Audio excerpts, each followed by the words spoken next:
자, 카이로스 오늘 함께해 주신 분들 너무 감사하고요. 또 다음 주에 뵙도록 하겠습니다. 네, 고맙습니다. 감사합니다. 고맙습니다.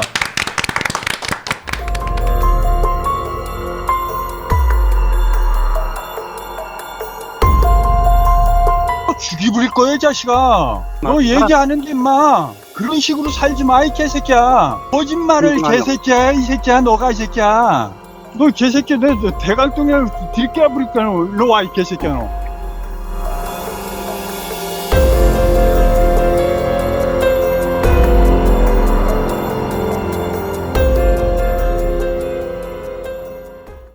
카이로스 시작하겠습니다. 반갑습니다. 반갑습니다. 네. 자, 카이로스가 무슨 뜻이냐고 뮤직님 물어보셨는데 하나님의 시간이라는 뜻이에요. 예, 맞습니다. 예, 하나님의 시간. 그래요. 하나님의 시간. 11시에서 조금 14분 지났습니다. 예. 자, 먼저 예하운 선교회 대표이신 김디모데 목사님 어서 오십시오. 예, 반갑습니다. 예, 예, 김디모데입니다. 자, 그리고 예. 평화나무 뉴스 진실성 검증센터장 권지연 기자님. 어서 네, 오십시오. 안녕하세요. 예, 네. 반갑습니다. 저 두 분이 그 한 샷에 나오고 있는데 예. 반대편으로 두 분을 또 모셨습니다. 네. 귀한 손님 모셨어요. 네. 소개해 주시죠. 네, 명성교회 교인분들이신데요. 네. 먼저 제가 보이는 쪽에서 좌측에 계신 우리 집사님께서는 네. 명성교회 앞에서 공방을 운영하고 계십니다. 공방. 네. 아. 그래서 마치 사랑방처럼 음. 그곳에 많은 분들이 들락날락하면서 많은 정보를 입수하게 되셨죠. 네, 우리 정태윤 집사님이시고요. 네, 옆에 계신 분도 우리 명성교회에서 89년도부터요. 87년. 87년도부터 네, 섬겨 오셨던 우리 정신랑 집사님이십니다. 네, 박수하겠습니다. 반갑습니다. 반갑습니다. 자, 뭐 짐작하셨겠지만 오늘 이슈는 명성교회, 네. 명성교회 이슈입니다. 명성교회와 관련해서 예장 통합 교단에서 뭐 곧 결정이 내려지지요? 네, 16일에 이제 김하나 목사 청빙 무효 소송과 관련한 이제 그 재심 판결이 나오는데요. 첫심 1심에서는 네. 김하나의 그 담임 목사 위임 목사는 위임 네. 이거는 정당했다 네. 이렇게 나왔어요. 근데 교단법에 따르면은 세습은 안 된다 이렇게 분명히 되어 있는데 네. 김하나의 경우는 세습 정당하다 이렇게 판결이 나와가지고 네. 교단에서 세습 방지법 만들었는데 이거 법을 위반한 거 아니냐? 라고 이제 막 교단 내부는 물론이고 밖에서도 특히 신학생들이 막 들고 일어났는데 교단에서는 그렇게 그 판결이 그 판결에 따르면 1심 판결에 따르면은 김하나의 담임 목사는 정당하다. 아버지가 김사만이지만 아들 김하나의 담임 목사직 임명은 이거는 뭐 정당하다 이렇게 나왔는데 그때 무슨 논리였습니다? 은퇴하는과 은퇴한의 차이였죠. 세습방지법에 따르면 어떻게 돼 있어요? 죄송해요. 은퇴하는 한으로 목사가 네. 아들한테 넘기면은 이제 그는 세습방지법에 위반되기 때문에 그건 안 된다지만은 네. 근데 이미 은퇴한 목사였. 김사만 목사는 이미 은퇴를 했고 네. 그 블랭크가 난 상황에서 김하나 목사 그 아들이 담임 목사가 됐기 때문에 이거는 세습방지법과 무관한 것이다. 그렇게 해서 김하나 목사의 담임 목사직은 정당하다. 그렇게 임명은 정당하다. 취임은 정당하다. 이렇게 나온 거예요. 네, 1심이. 맞습니다. 네. 그랬더니 막 교단에서 들불같이 일어나서 목사님들이 작년 9월에 장로교단 총회에서 잘못했다. 이렇게 막 여기저기서 목소리가 나오는 바람에 재심, 이제 네. 2심이 이제 심판부가 이제 구성됐고 곧 심판 결과가 나온다는 거죠. 네, 그런데 뭐 예측으로는 또 미뤄질 수도 있다는 얘기도 나오고 판결을 이런저런 미룬다? 얘기들이 나옵니다. 네. 예. 아니 이게 말이 됩니까? 말장난도 아니고 말이죠. 말장난이죠. 아무래도 그렇게 네. 된다면 시간 끌기를 하는 거죠. 시간 끌기. 네. 그러니까 교단 총회가 이제 9월에 있는데 9월에 그 전에 판결을 하게 되면은 뭐 물론 이제 세습 방지법에 따르면 이 명성교회는 잘못됐다. 이 김하나 담임 목사 측은 이거는 부당하다라는 판결이 나오면 모르겠지만 1심과 똑같은 결론이 나오면은 9월 이 교단 총회는 그야말로 아수라판이 될 것이 확실하기 때문에 9월 이후로 넘길 수도 있다. 이렇게 봐야 됩니까? 네, 맞습니다. 그러면 이게 진짜 완전히 그 총회를 농락하는 거 아닌가요? 뭐 근데 한두 번 농락한 게 아니라서 지금도 이제 전망은 그렇게 밝지는 않은 것 같은데요. 네. 어떻습니까? 저는 개인적으로 아마 안 될 거다. 판결을 못 할 거다. 미룰 그렇게, 것이다. 예, 그렇게 생각합니다. 판결을 미룰 것이다. 너무 민감하고 또 그 세습방지법에 위반됐기 때문에 그렇죠. 김하나 목사는 부당하다. 이 결론을 낼 수가 없다. 이제 김사원 목사도 위력이 대단하네요.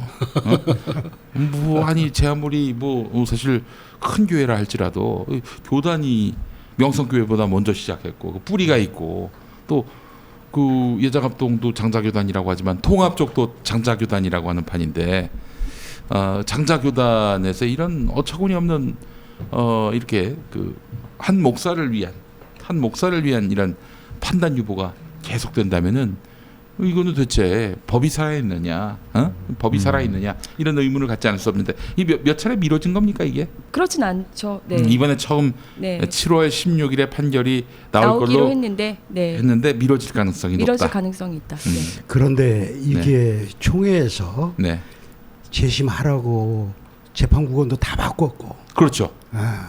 했는데 그걸 지금 총회가 다가오는 네, 7월 달까지도 판단을 안 하고 있다면 네, 굉장히 직무유기를 해도 그렇죠. 너무 많이 네. 했죠. 네, 알겠습니다. 지금 현재 상황이 그렇다는 예. 거 좀 미리 전제를 해두고 이야기를 이어가도록 하겠습니다. 두 분은 한마디로 얘기해서 명성교회 내부 고발자, 공익 제보자 이렇게 봐야 되는 거 아닙니까? 공익제보자로 해주십시오. 예, 예, 예. 아니 뭐그 말이 그 말이에요, 사실은. 네. 예, 예. 공익 제보자라기보다는 네, 저는 교회 내에서 그런 용어를 좀 많이 씁니다. 네, 김사원 목사님과 또 예. 김하나 담임 목사님, 여러 장로님들 명성교회 주류다. 네. 우리는 그냥 명성교회 비주류다. 비주류. 그러니까 그렇습니다. 야당 같은 역할을 하는 예, 그런 사람들, 뭐 음. 고발자 뭐 이런 용어는 좀 알겠습니다. 네. 예. 근데 이제 명성교회 주류 쪽에서는 당신들은 교인 아니다. 뭐 이렇게 지금 그 말하자면 매도하고 있지 않습니까? 교회를 무너뜨리는 세력이다. 예. 쉽게 이야기 뭐 하기 쉬운 이야기로 반대 쪽에 있는 분들은 다 뭐 마귀 세력이다. 마귀라고. 아이고. 뭐 이런 식으로 하고 또 일례로 그 세습이라는 단어만 썼다 해가지고 피택된 분을 못 견디게 만들고 결국은 교회를 나가게 만들고 그런 일이 있었어요? 있었죠. 2013년이었습니다. 세습이라는 표현을 썼다는 이유만으로. 그렇죠. 장로들 피택 장로들이 모여서 기도회를 할 때 네. 그 단어를 썼다고 해가지고 음. 세습이라는 단어를 썼다고 해가지고 뭐 불순한 세력과 모의를 했다. 아니면 뭐 이동과 연계되지 않았느냐. 이단과 연계되지 않았느냐. 그러니까 그걸 세습이라고 얘기하면은 이단으로 의심됩니까? 의심 받게 됩니까? 그런 건 아니죠. 아니 그러니까 이제 그 교회에서는 아마 그런 것 같아요. 하하. 이게 너무 차별이네요. 왜냐하면 명성교회 예전에 고세진 전 아시아연합 예. 그 신학교 총장이 와서 예. 야 그래 우리 세습했다 왜 이렇게 그렇죠. 당당하십시오라고 했는데 그분은 왜 태클 안 걸고 똑같이 세습 그분은 심지어 세습했다 왜라고 이렇게 당당하게 하라고까지 얘기를 하셨는데 힘 없는 사람들한테만 적용되는 거죠. 알겠습니다. 자, 그리고 우리 두 분이 어떤 역할을 하셨는지 명성교회 또 지금의 돌아가는 상황은 어떠한지 뭐 그걸 여쭤봤으면 좋겠는데 말이죠. 예, 어떻습니까? 지금 명성교회 현재 상황은 어떻습니까? 이 7월 16일 재심 판결 앞두고 있는 현재 상황에서. 사실 뭐 극소수만 관심이 있고요. 예. 대부분 교인들은 별 관심이 없죠. 관심이 없고 그 관심을 많이 가지고 있던 분들은 교회를 많이 떠났어요. 물론 뭐 지난번에 6월 2일 날 설교할 때 그 산부 기도회, 산부 기도회 그 장로님이 그런 기도를 했다 해가지고 교인들이 많이 떠나지도 않았는데 떠난 것 같이 기도를 했다. 이래가지고 그 기도의 문제를 삼아가지고 또 폭행 사건이 일어나고 했었는데요. 예. 실제로는 교인들이 많이 떠났죠. 제가 그 2주 연속 명성교회에서 예배를 드렸습니다. 네. 그런데 이제 분위기는 어떠냐면요.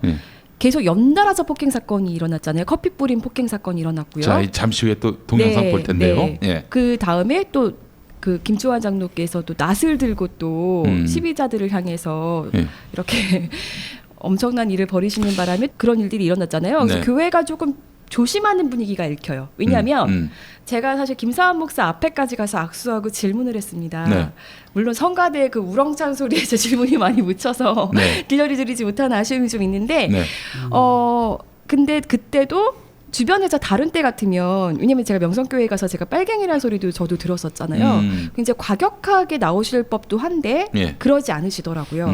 교회 사무실로 가서 물어봐라, 팩스를 보내라, 뭐 이런 식으로 굉장히 정말 처음으로 명성교회에서 친절함을 이제 느꼈고요, 개인적으로는. 네네네. 그리고 설교에서는 굉장히 그 교회를 강조합니다. 그러니까 이미 내부에 동요하는 성도들이 있구나라는 게 저는 읽혔거든요. 예. 네, 약간 그 중도층에 있는 성도들은 좀 그 성도들 중에서 동요하는 분들이 계시는구나라는 생각이 들었습니다. 낫을 들고 이렇게 달려왔다.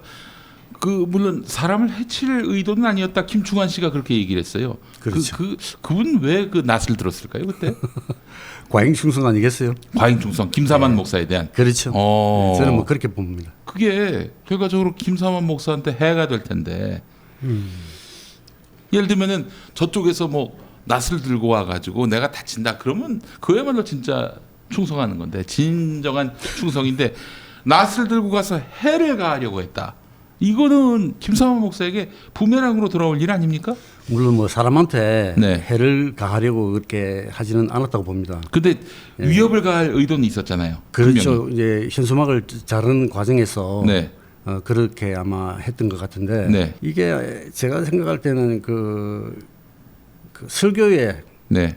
6월 7일 날 설교에 그 문제점이 있지 않았나. 아 그때 무슨 설교했는데요? 그 설교를 보면은 굉장히 그 선동하는 그런 설교를 했거든요. 사실은 그 목사님이 강대상에서 할 그런 설교는 아니에요. 뭐 심지어 돌에 던져 죽을 수 있다. 내가 한마디 말을 하면은 그 고상한 기도한 사람은 돌에 던져 죽을 수 있다. 그 말이 사실은 평상시에 우리도 그 사석에서도 쓰기가 어려운 이야기고 그 나중에 그 곰곰이 생각해 보니까 돌을 던진다도 아니고 돌에 던져 죽게 만들겠다.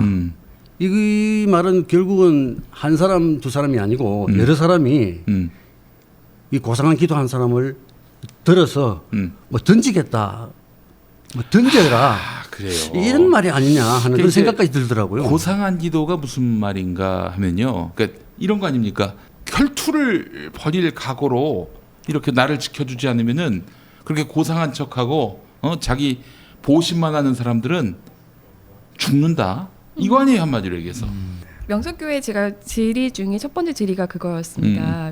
김사환 목사께서 이런 어떤 폭행 사건이 일어날 수도 있다는 걸 미리 알고 계셨는지는 좀 궁금하다라는 질문도 좀 드렸는데 아직까지 답은 없고요. 저희가 네. 오늘 오전까지 좀 기다려봤지만 답은 아직 받지 못했고 혹시 괜찮으시면 영상을 먼저 좀 보고 와서 영상을 먼저 볼까요? 네, 얘기를 예. 좀 나눠보면 좋을 것 같습니다. 네.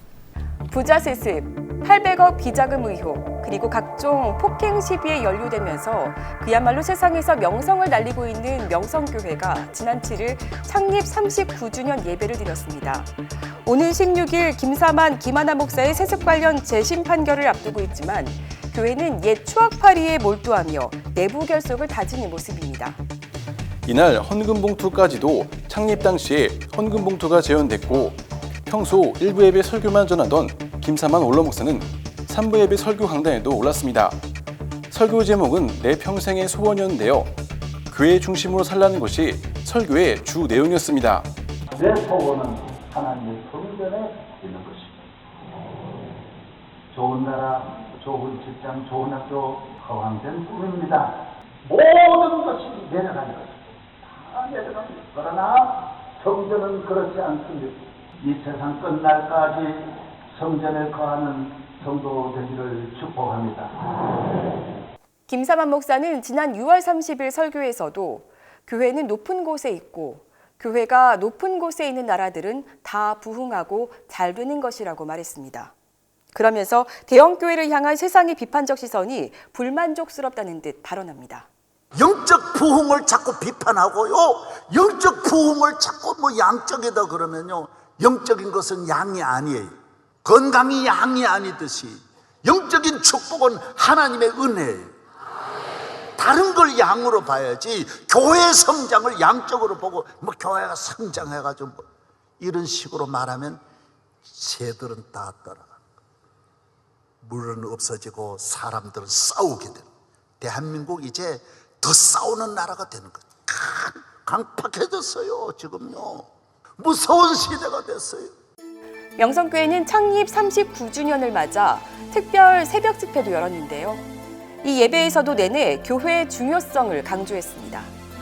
특별 새벽 예배 첫날인 7월 2일 김하나 목사는 하나님이 교회에 주시는 예배를 제목으로 말씀을 전했고, 둘째 날 3일에는 믿음과 사랑이 넘치는 교회를 제목으로 설교했습니다. 그리고 이날 김하나 목사는 교회를 향해 흔들리지 않는 믿음이 있어야 하며 성령으로 사랑이 넘쳐야 한다고 강조했습니다. 셋째 날과 넷째 날에는 김삼환 목사가 단상에 올랐는데요. 김삼환 목사는 5일 새벽 예배 설교에서 하나님이 주의 종을 통해 말씀의 씨를 뿌리며 복음을 전하게 하시고 축복을 선포하게 된다고 설교합니다. 이어 다윗과 같이 평생 선지자를 신뢰하면 형통한 삶을 살게 될 줄 믿는다고 전했습니다. 특별 새벽 집회 마지막 날에는 김하나 목사가 모든 성도들이 교회 안에서 더욱 기도하며 성령 충만한 믿음의 삶을 살아가길 축복한다고 전했습니다. 이렇게 창립 39주년 특별 새벽 예배부터 주일 예배까지 김삼환, 김하나 부자는 교회를 강조했습니다. 명성교회가 이처럼 교회를 향한 흔들림 없는 믿음을 주문한 까닭은 무엇일까요? 세습과 비자금 의혹 등으로 안 그래도 시끄러운 상황에 여러 폭행 사건에 휘말리면서 교인들이 동요할 것을 염려한 것이 아니었나 하는 의구심이 듭니다. 지난 6월 16일 오전 명성교회 반대 세습 시위대를 향해 낫을 휘두른 명성교회 장로가 전직 국회의원인 것으로 밝혀지면서 한바탕 소동이 벌어졌고, 명성교회에서 낫을 들고 왔습니다. 자, 넣으세요. 연행해 주세요. 자, 낫을 들고 왔습니다.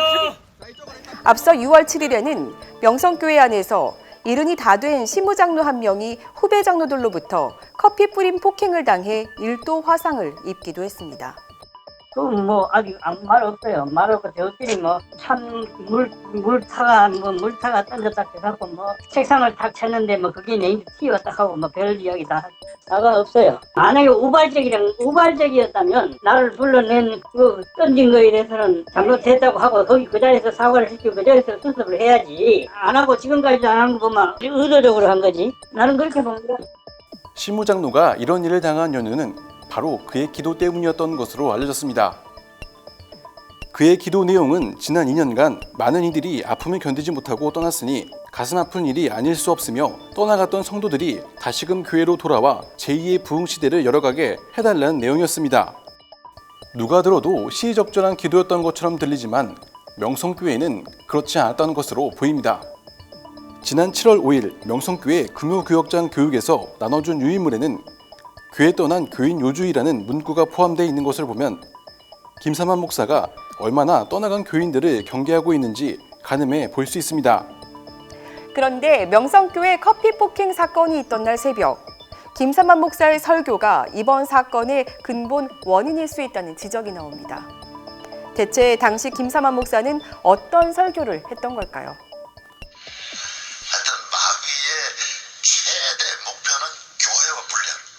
그래서 교인들도 장로님이라 그래도 저분이 교회 중심에 서 있느냐, 목사님 중심에 딱 서 있느냐, 요거부터 차례로 밟아봐야 돼, 여러분. 고상한 척하고 혼자 잘 맺고 고상한 건 없어요.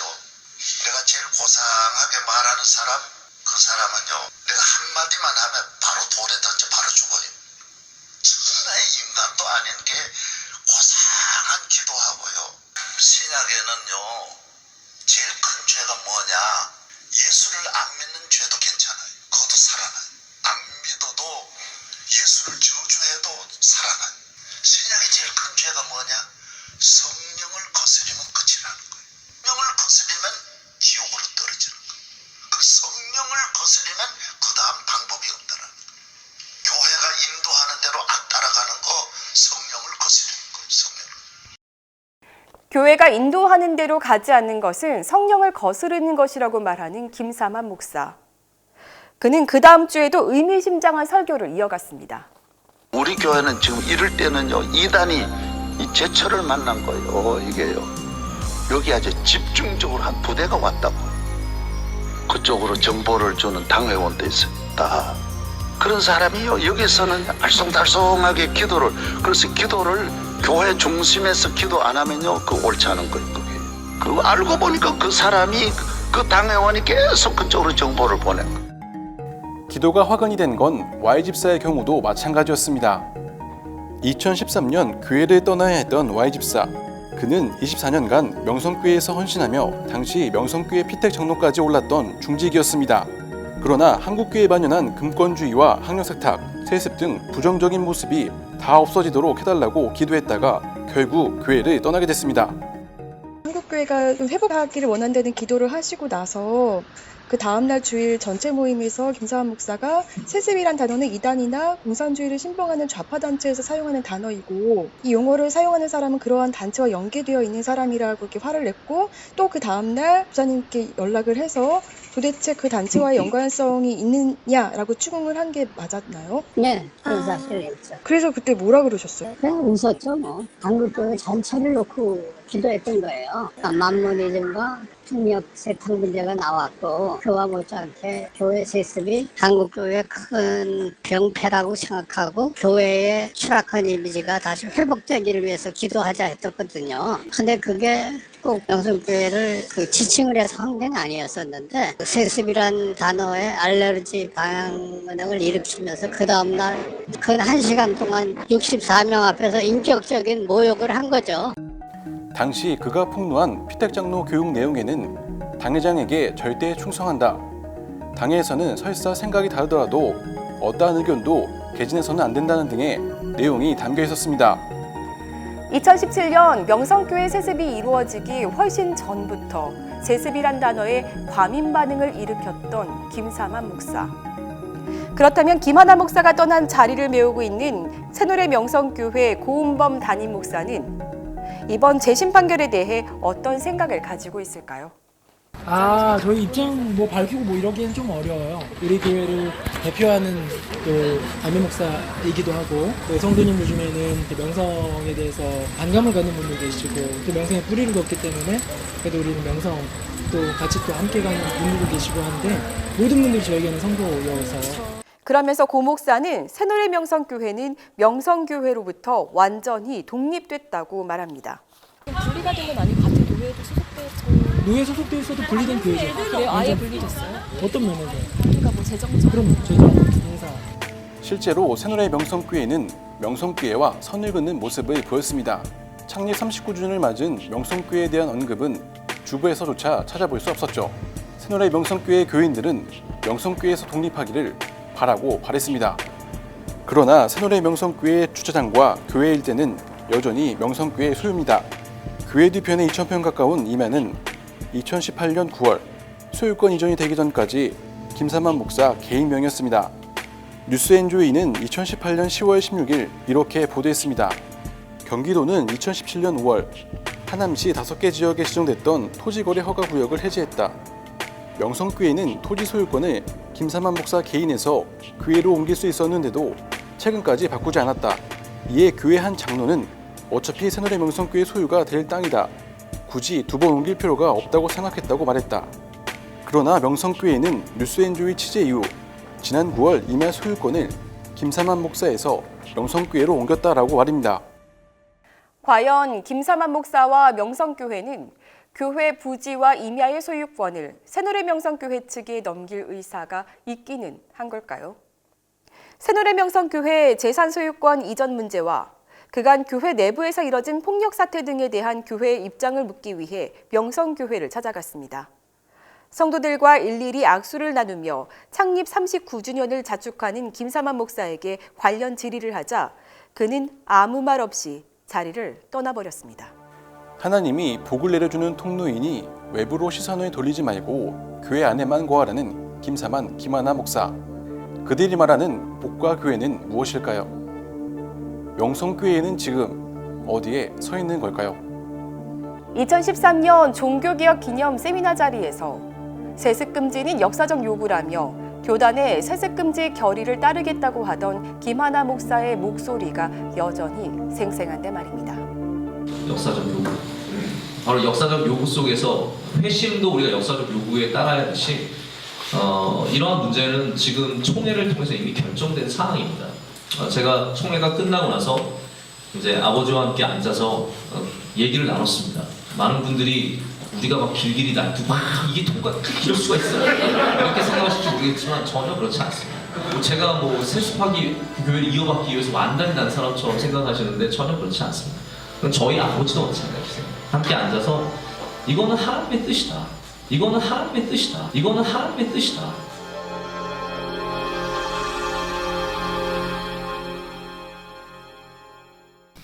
네, 하나님의 뜻이라면서 하나님의 네. 뜻을 정면으로 거역하고 있네요. 예. 세습에 안달난 사람이 아니다라고 분명히 말씀을 이렇게 하셨었는데 이제 와서 이렇게 다른 모습을 보이시니 너무나도 당황스럽습니다. 저희가 그 명성교회는 1980년 7월 6일 강동구 명일동 상가 2층에서 교인 20명과 함께 시작돼 새벽 집회를 동력으로 성장을 거듭해 왔다. 뭐 이런 내용을 저희도 기사에서 많이 봤었거든요. 실제로 그때 김사만 목사의 진심 때문에 네. 명성교회를 다녔던 분들이 많아요. 그때 목사님 너무 좋았다. 교회가 너무 좋았다. 그랬는데 점점 대형화되면서 김사만 목사가 변질됐다. 이렇게 또 나오는 것이고 두 분도 거기에 동의하시는 입장이시죠? 예, 제가 87년도에 등록하기 전에 들었던 소문이 두 가지가 있습니다. 하나는 명일동 500번 종점에 예수님 동생 산다. 예수님 동생이 산다고요? 예. 그만큼 김사만 목사가 예수님을 닮았다. 아주 여러 가지 어려운 사람들 많이 돕고 이런 좋은 소문에 의해서 그게 하나였고 머슴 목회로서 그 명성이 자자했던 분이었어요. 또 하나 두 번째는 요건 좀 이제 달리 나오는 얘기인데 목회자 예배서라고 부목사들을 잡기를 쥐잡듯이 잡는다. 너무 상반되는. 라는 두 가지 소문을 듣고 왔지만 뭐 저희가 성도로서 접할 수 있는 것은 그렇게 좋은 면만을 언제까지 봤냐면 제가 사실은 공부를 좀 늦게 했어요. 2004년도 박사학위를 마치면서 박사님이세요? 감사의 글을 썼어요. 근데 그때 목사님 삶의 본을 보여주셔서 감사합니다. 라는 글을 썼어요.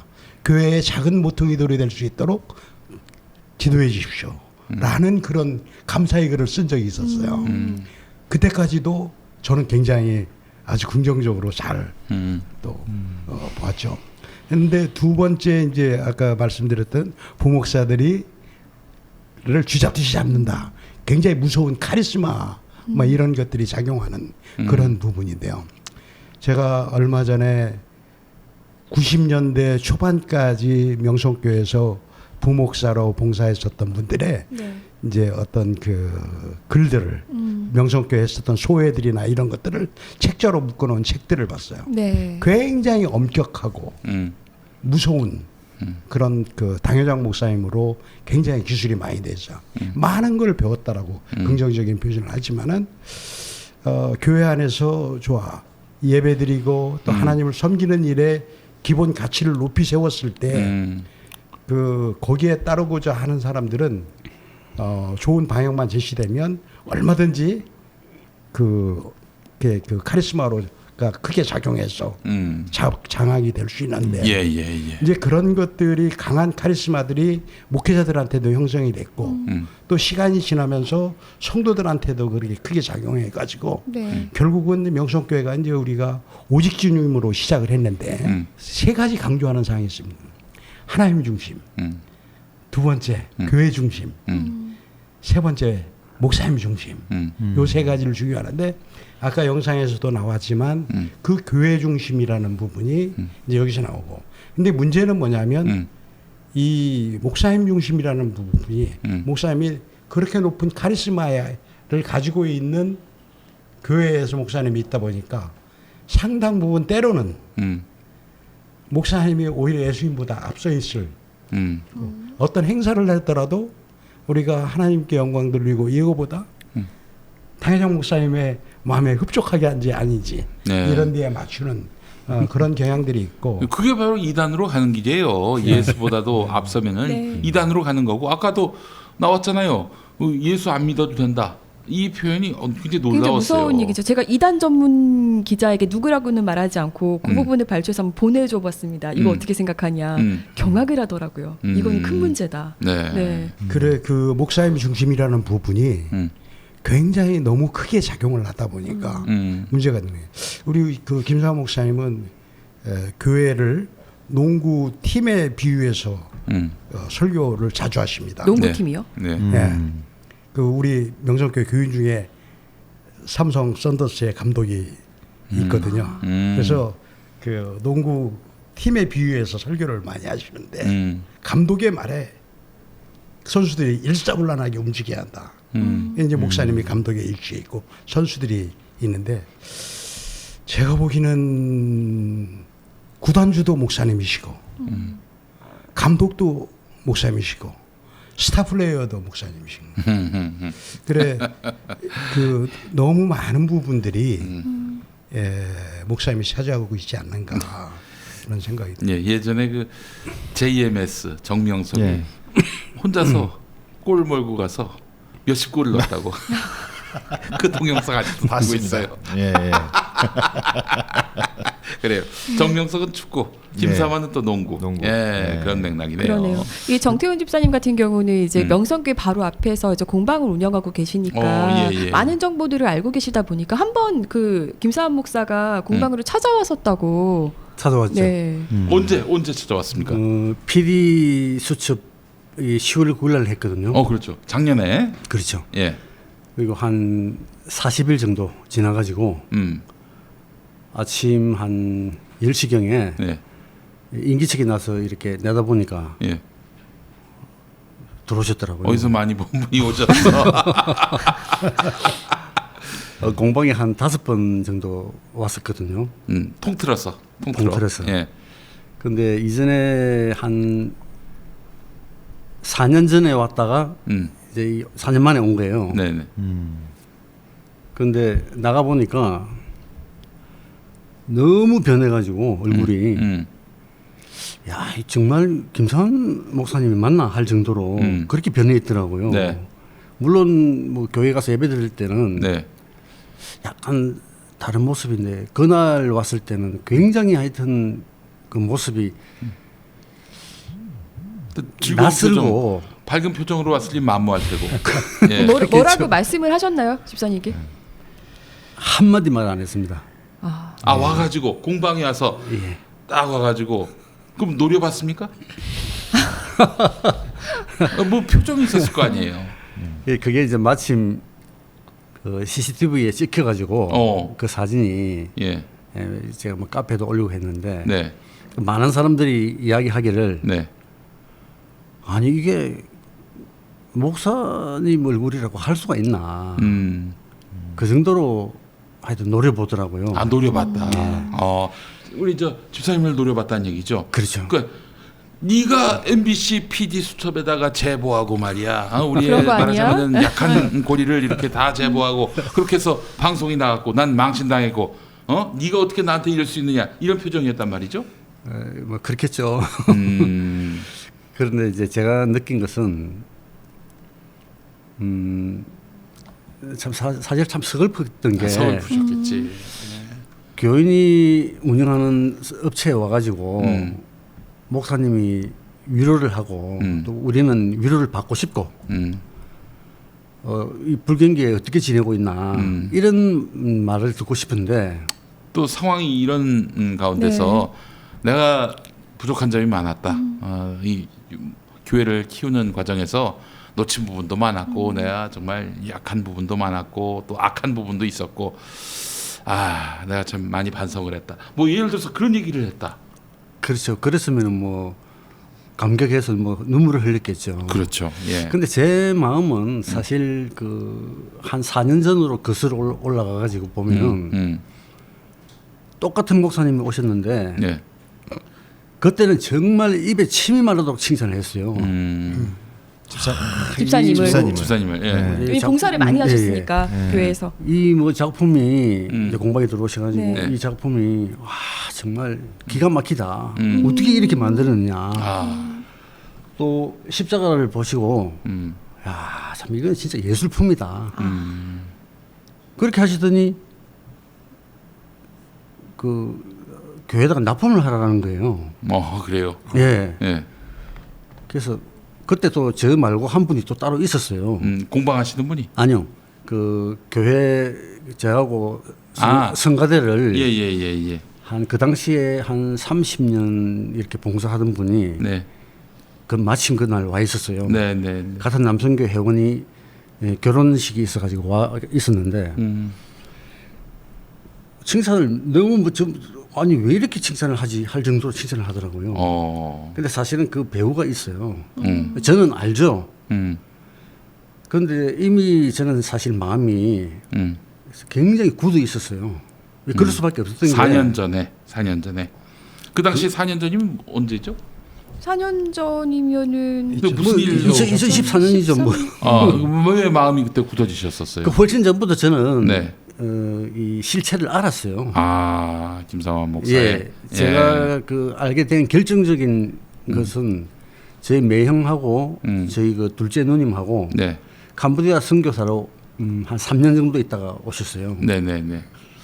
그러면서 캄보디아에 있는 상황이 어떤 실체를 다 알고 와서 그 저한테 이야기를 했기 때문에 캄보디아에 어떤 일이 있었고 지금 어떤 식으로 운영이 되고 있는 걸 제가 낱낱이 다 알게 된 거예요. MBC 보도에 따르면 거기다가 이제 비자금을 숨겨놨다. 남몰래 외화 밀반출을 했다. 이런 의혹이 제기된 거 아니에요? 교인들이 얼마씩 가지고 나갔다고 했었잖아요. 두 분도 그걸 해보신 그거는 뭐 굉장히 오래됐고요. 저도 실제로 1994년도에 한번 그렇게 했었고요.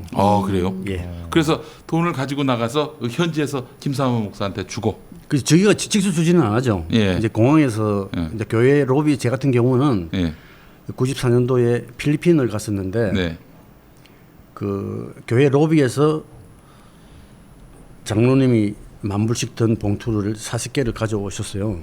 그래서 그걸 이제 다 나눠줬고 그걸 하나씩 가지고 마닐라 공항에 내려가지고 다 수거를 해서 그 다음 날 제가 이제 그 다음 날 그걸 가지고 이제 가셨는데 또 공교롭게도 그게 또 사진이 찍혀 있어요. 물론 뭐 안에 돈 들은 거는 안 찍혀 있지만은 그 장로님이 가지고 와가지고 로비에서 돈을 나눠 주던 그 가방이 검정색 가방이었거든요. 제가 왜 이걸 잘 아느냐 하면은 박 장로님하고 제가 계속 같이 움직였어요. 24시간 정도 뭐 같이 있을 정도로. 그러니까 그 박 장로님이라고 하면 명성교회 비자금 관리하다가 스스로 목숨을 끊으신 그분. 네, 그분 박 장로님하고 굉장히 가까운 사이셨어요. 아이고 그렇구나. 그분이 그 가져와서 교회 로비에서 나눠줄 때 나중에 가서 다 안에 살펴볼 테니까 한 장씩 뺀다든지 그런 일이 있으면 안 됩니다. 이제 그 소리 농담까지 했거든요. 그래서 우리가 막 웃고 이랬어요. 그래서 그 당시에 사실은 뭐 그게 어떤 경로로 어떤 목적으로 가져 나가는지 이런 거 전혀 생각하지도 않았죠. 그 교회에서 돈을 이제 나눠주면서 그렇죠. 이거 저 먹지 말고 우리 저쪽 저 나라로 건너가면은 근데 다시 다 내놔라. 한 장씩 빼지 마라 이거죠. 그게 진짜 염려가 됐어. 솔직히 염려가 됐어. 모르겠어요. 뭐 그 전에 그런 일이 있었는지 모르지만은 하여튼 한 장씩 빼면 안 됩니다. 나중에 가서 다 세워봅니다 이러더라고요. 그래서 우리가 막 모여가지고 웃고 이랬거든요. 그래서 그 당시만 하더라도 뭐 비상금은 이런 건 상상도 못했어요. 그래서 뭐 좋은 일에 쓰겠지, 뭐 선교를 당연히 쓰겠지, 이제 뭐 선교에 쓰고 좋은 일에 쓰겠지 하고 생각을 했었죠. 그래서 마닐라 공항에 가서 그걸 다 돌려드리고 그 다음 날 아침 일찍 그 목사님이 우리는 이제 전부 뭐 여행복 차림이었는데 목사님하고 장로님 한 분은 양복을 입으셨어요. 그래서 그분들이 그 가방을 받아가지고 마닐라 호텔 앞에서 차를 기다리고 있는 사진을 딱 찍혔던 게 이상하게 그게 저한테 있더라고요. 그게 세월이 많이 흘러가지고 이제 PD 수첩 그 방영하기 전에 제가 사진을 한번 쭉 봤거든요. 보니까 그 사진이 있는 거예요. 그래서 이제 그 사진을 이제 물론 뭐 제보를 했지만은 그래서 그분이 이제 그 가방을 가지고 가시고 난 뒤에 며칠 동안 안 보였어요. 어떤 분이 어디 갔다 온지는 모르죠. 네. 하여튼 뭐 어디 갔다 오셨겠죠.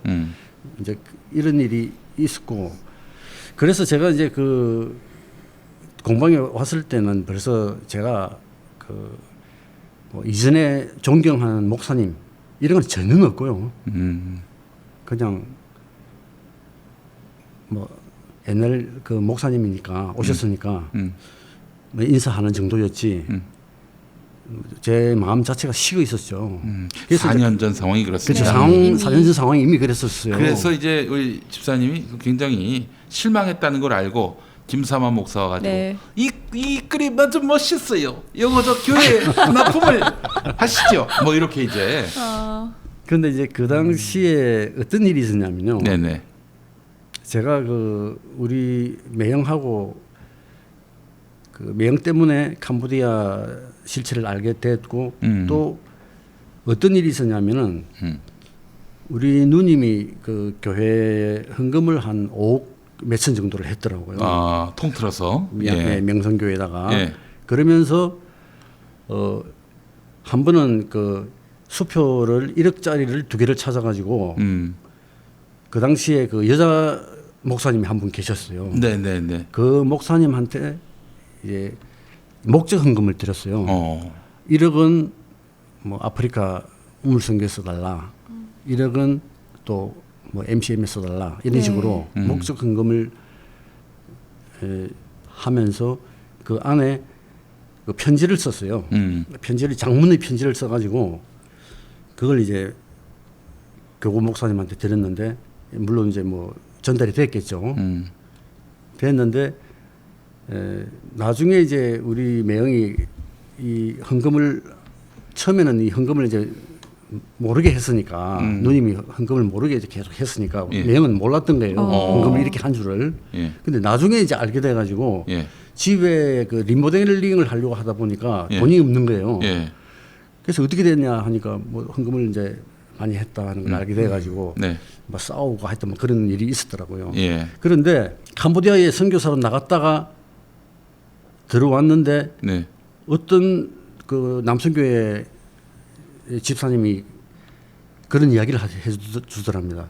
수요일 날 예배를 갔는데 김사만 목사님이 남편 모르게 헌금한 거는 돌려준다. 왜 그러냐 하면은 집에 이제 분란이 생기고 하기 때문에 부인들이 절대로 남편 모르게 헌금을 하지 마라.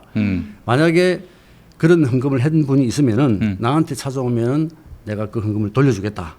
이제 이런 말씀을 하셨다 그러더라고요. 우리 매형은 이제 그 예배 참석 안 했으니까 모르는데 그 회원분이 알려줘가지고 그 사실을 이제 알게 돼가지고 저한테 찾아왔더라고요. 이렇게 이야기를 한다. 이거 어떻게 했으면 좋겠느냐. 그래서 저는 그때 벌써 실체를 알았기 때문에 그 전에 만약에 이게 이전에 그 제가 오래전에 교인이었으면은 교회 헌금한 건데 그걸 왜 받으려고 하느냐 했겠죠. 그런데 그 당시에는 당연히 받아야 된다. 헌금이 좋은 데 쓰여지고 투명하게 재정이 운영이 돼야 되는데 명성교회는 이게 아니다. 그러니까 그거는 당연히 받아야 된다. 그래가지고 이제 이거를 받기 시작해가지고 받으려고 여러 가지 이제 그 뭐 편지를 보내고 나중에 안 돼가지고 내용 증명을 보내고 이런 여러 과정을 거치면서 상당히 그 김사만 목사님으로서는 곤혹스러운 그런 그 시기였어요. 그때가 4년 전이. 그래서 이제 그때 이 돈을 받기 위해 가지고 하여튼 뭐 굉장히 이런저런 노력들을 많이 했는데 안 돌려줘 가지고. 끝내 안 돌려줬습니까? 아니요, 이제 나중에는 결국은 받았어요. 받았는데. 김사만 목사가 준 겁니까? 아니면 교회가 준 겁니까? 뭐 교회에서 받은 거죠. 그러니까 김사만 목사가 주겠다고 했지만 김사만 목사가 주진 않고 주겠다 본인은 주겠다고 한 게 아니고 항상 이제 그 다른 분하고 이야기가 됐죠. 근데 제가 지금 그 4년 전이라고 이야기를 했는데 그 이 돈 받는 과정은 훨씬 전이에요. 또 그러니까 박 장로님이 돌아가시기 한 1년 가까이 전부터 이게 시작이 돼가지고 계속 실강의를 하다가 결국은 나중에 그 돈을 받았는데 1억만 먼저 받았어요. 근데 그때가 박 장로님이 살아계실 때예요. 그래서 박 장로님한테 1억을 받은 거예요. 그랬는데 나중에는 이제 또 나머지 1억은 예, 또 다른 분한테 받았고요. 왜냐하면 박 장로님이 돌아가셨기 때문에. 일단 그렇게 좀 말하자면은 어찌 보면 서먹하고 또 나름대로 그 상황들이 굉장히 좀 교회에 대한 불편함으로 점증되던 그런 시기였는데 김사환 목사가 공방에 와가지고 막 이거 납품하라 이렇게. 그때는 이제 그 돈을 달라 하고 시작했을 때예요. 그 무렵에. 네. 예. 그러니까 이제 저는 그렇게 받아들이죠. 이거를 좀 해결하라. 해결하라. 네. 해결하라고 하는 뜻에서 찾아온 거예요. 이걸로 퉁치자는 아니에요. 그때 예, 찾아올 때 상황이 저는 이제 그 공방이 그 월드 글로리아 바로 앞이기 때문에 그 글로리아 센터에서 결혼식을 굉장히 많이 하거든요. 명성교회 월드 글로리아 센터라고 굉장히 큰 건물이 있고 거기서 뭐 이런저런 공개 방송도 많이 했었어요. 그렇죠. 공연도 많이 했었고. 공연도 많이 하고요. 거기서 결혼식을 많이 하기 때문에 토요일마다 목사님이 굉장히 자주 오세요. 그래서 제가 보면은 항상 주변에 그 뭐 부목사나 아니면 비서, 장로님들 이런 분들이 항상 많이 이렇게 모여가지고 막 7, 8명 어떤 데 많을 때 10명 이렇게 움직이는데 그때 왔을 때는 딱 한 분 혼자 딱 오셨더라고요. 4년 뒤. 4년 전에는 아무도 4년 전에 4년 전에 아무도 대동을 안 하고 혼자 딱 들어오시더라고요. 그래서 분명히 저한테 뭔 말을 하고 싶어서 오신 거예요. 왔는데 옆에 다른 교회 집사님이 이제 다른 분이 있었기 때문에 이제 말을 못한 거예요. 그렇게 하고 이제 돌아가셨거든요. 그런데 그 뒤에 PD수첩 그 방영되고 난 뒤에 왔을 때는 4년 뒤 그렇죠. 완전히 뭐 180도 틀려져 가지고 말씀 한마디 안 하시고 그렇게 서 계시다가 앉으시라 해도 안 앉더라고요. 그래 돌아가셨죠. 그 명성교회 측에서 이제 그 고인이 되신 그 장로님하고 그 좀 사이가 있으시다고 들었습니다. 근데 명성교회 측에서는 이 그 스스로 목숨을 끊으셨잖아요. 그 장로님께서 일체 재정과 관련된 게 아니고 평소 때 우울증이 있었고 자기 혼자 그냥 가정사로 인해서 목숨을 끊었을 뿐이니 교회와 무관하다. 교회와 무관하다 이런 주장을 펼치고 있는데요. 처음에 심장마비라고 그랬었죠. 네. 집사님께서는 그거에 대해서 어떻게 보시는지. 그거는 정말 말이 안 되는 소리죠. 이거는 앞뒤가 전혀 안 맞고요. 나는 그것 때문에 참 몇 년 동안 지금 근 4년 동안 뭐 불면증도 걸리고 정신과 치료도 받았어요. 저는 잠을 못 자고 4년 전에 돌아가셨어요. 5년 좀 며칠 됐죠. 5년쯤. 요주기가 얼마 전에. 제가 이제 처음에 그 접한 거는 2014년 그 6월 14일 날 토요일 날 그 박장님이 한 5시경에 돌아가셨단 말이에요. 그날 저녁에 9시에 제가 전화를 받았어요. 제 지인이 전화를 해가지고 심장마비로 갑자기 돌아가셨다는 그런 거예요. 그래가 사실 뭐 저희 집사람하고 이야기하면서 야 정말 어떻게 이렇게 갑자기 돌아가셨나. 근데 그분이 평소에 당뇨병도 있었고 혈압도 좀 있었거든요. 그런데 몸 관리를 굉장히 많이 했어요. 운동도 많이 하고 또 항상 보면 이제 1박 2일로 입원을 해가지고 건강검진을 받았거든요. 큰 병원에. 그러니까 살고자 하는 의지가 투철했던 분이었다. 그분은 그리고 평소에 그 당시만 하더라도 뭐 크게 무슨 이렇게 어려움도 없었고 그 물질적으로도 여유 있게 살았고 아들들도 둘인데 다 뭐 잘 돼가지고 뭐 걱정할 거 전혀 없는 그런 상황이죠. 그런데 그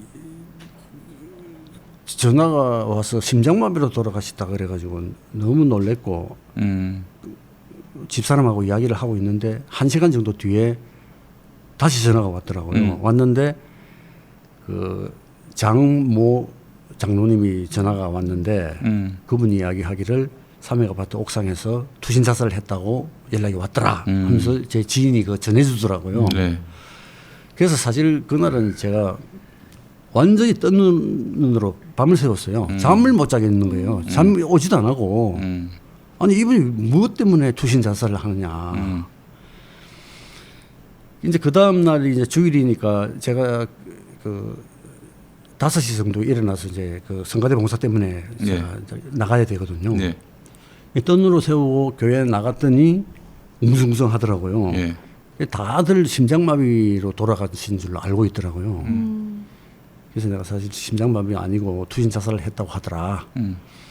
하고 이제 그 경리의료원에 갔더니 조문을 하러 갔더니 분위기가 뭐 아주 이상하더라고요. 그런데 이제 결국 그 제가 의문을 가진 게 이전에 이제 제가 그 박 장로님하고 왔다 갔다 하면서 그 한 2000년 초 정도에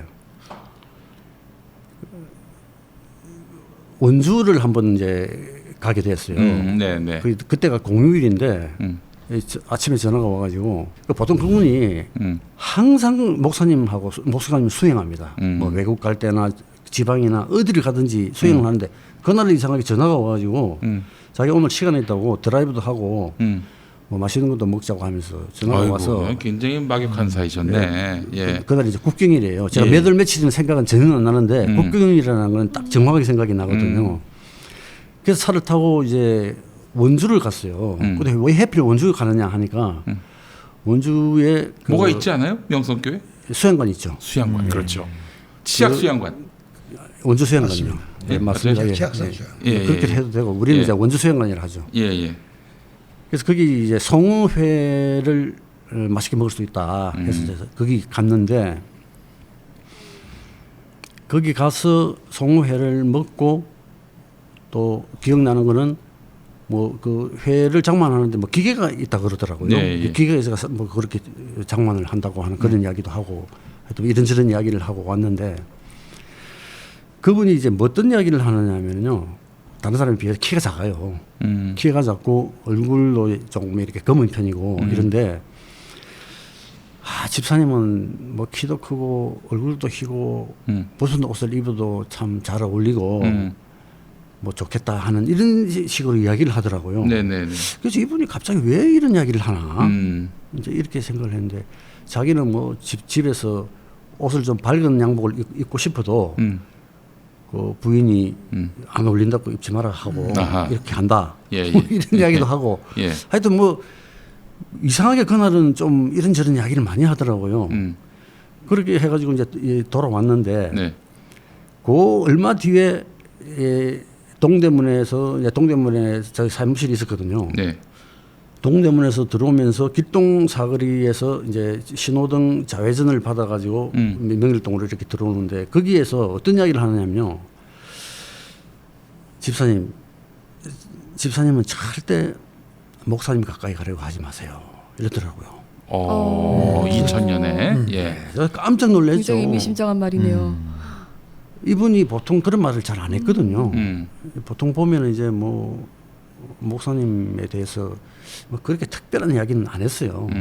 안 했는데 그 이야기를 하는데 아니 이 양반이 왜 갑자기 이야기를 하지? 너무 이상한 거예요. 집사님, 우리 목사님은 사업을 했어야 됩니다. 그분한테 절대로 가까이 가려고 생각하지 마세요. 이야기를 하더라고요. 그 제가 사실 뭐 이렇게 물어볼 수가 없어요. 그 이야기를 하는데 또 뭐라고 물어보겠어요.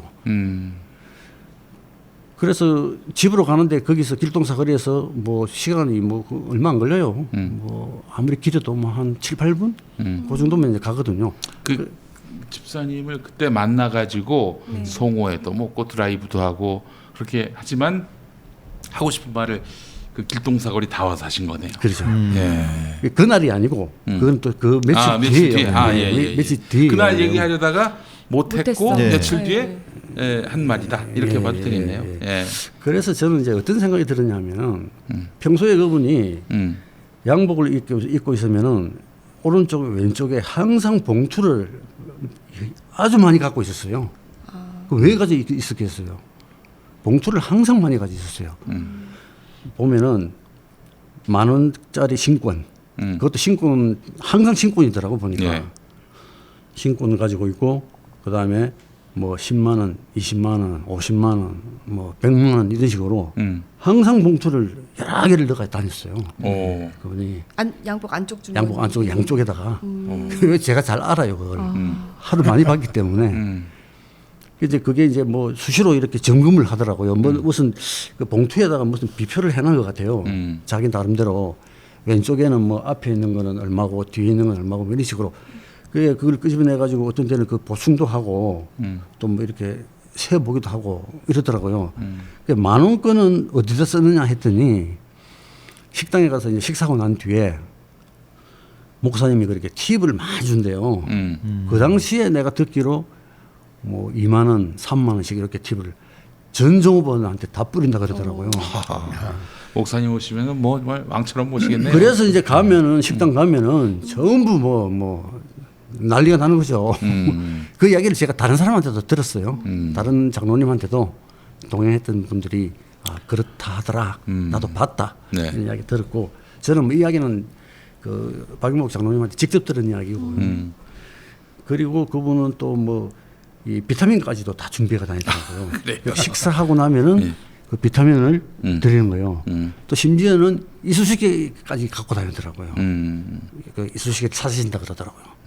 그 정도로 했던 분인데 한마디로 그 나중에는 팽당한 거라고 나는 보거든요. 그 장로님이 김사만 목사로부터 박 장로님이 그렇죠. 네, 김사만 목사로부터 팽당했다. 그러니까 이제 그분이 죽은 거죠. 아니 왜 죽었겠어요? 죽을 이유가 없잖아요. 그런데 그 박 장로께서 비자금을 거의 1,000억대 가까운 넘진 않지만은 그 정도 비자금을 관리하고 있었다 이런 얘기도 많았어요. 그게 실제로 이제 그 판결문에도 나왔죠. 그렇게 나왔고요. 예, 판결문에도 나와 있고 그건 이제 밝혀진 액수고. 예. 밝혀진 액수만 그 정도고 또 있다. 밝혀진 액수만 그거고 이제 또 어마어마한 비자금이 있다는 이야기는 제가 다른 데서 또 이제 이야기를 듣게 됩니다. 제가 이제 공방을 거기서 하다 보니까 그 이런저런 분들이 많이 찾아오고 해서 이제 이야기를 듣다 보니까 이제 이런 사실 소문은 그 전부터도 많이 났었어요. 소문이 나가지고 뭐 비자금이 얼마나 있니 뭐 어떠니 저떠니 뭐 이야기가 엄청나게 있었는데 그리고 목사님이 왜 비자금이 필요하실까요? 참 뭐 여기서는 사실 밝히지는 못하겠네요. 하여튼 짚으시는 게 있으시군요. 예, 아니 제가 들은 이야기가 있어요. 예. 그건 뭐 또 확인된 게 아니니까. 실제로 했다는 분이 뭐 자기가 자기 입으로 이야기를 한 거니까 저는 그걸 뭐 보지는 않았지만은 그 정황상 맞을 것이다. 이렇게 저는 짐작은 하고 있습니다. 실제로 또 뭐 밝혀진 일들도 보면은 여러 가지 일들이 있고 하니까 제가 짐작은 하고 이건 뭐 다른 틀린 소리는 아니구나 하는 생각은 하고요. 그런데 이제 결국은 그 박 장로님이 결정적으로 결정을 내린 거는 제가 볼 때 그 2014년도 3월 11일 날 그 3개월 전에 성지순례를 갔더라고요. 김삼만 목사하고 같이? 같이요. 그때 갔을 때 그 같이 간 인원이 거의 한 260명, 70명 정도 되더라고요. 200명을 데리고. 아이고. 네, 200한 80명 돼요. 근데 거기에 갔던 분들을 이렇게 명단을 쭉 보니까 이게 이제 그 모집을 해서 간 게 아니고 필요에 의해서 필요한 분들만 불러서 간 그 선교 여행이더라고요. 근데 거기에 이 박 장로님 부부가 같이 갑니다. 갔는데 결국 그날 가가지고 그 여행하는 동안 뭐 며칠인지는 모르겠지만은 저도 이제 이걸 직접 본 분한테 들은 건 아니고 이 이야기를 들은 장로님한테 들었고요. 신무 장로님한테 한 분한테 이제 처음 이야기를 들었어요. 그날 가서 어떤 날 그 장로들을 다 불러가지고 모은 자리에서 이 부인도 있는 자리에서 그러니까 박영목 장로님 부인도 불러가지고 돌아가신 장로님 부인도 부르고 장로님 그때 다 부부가 갔더라고요.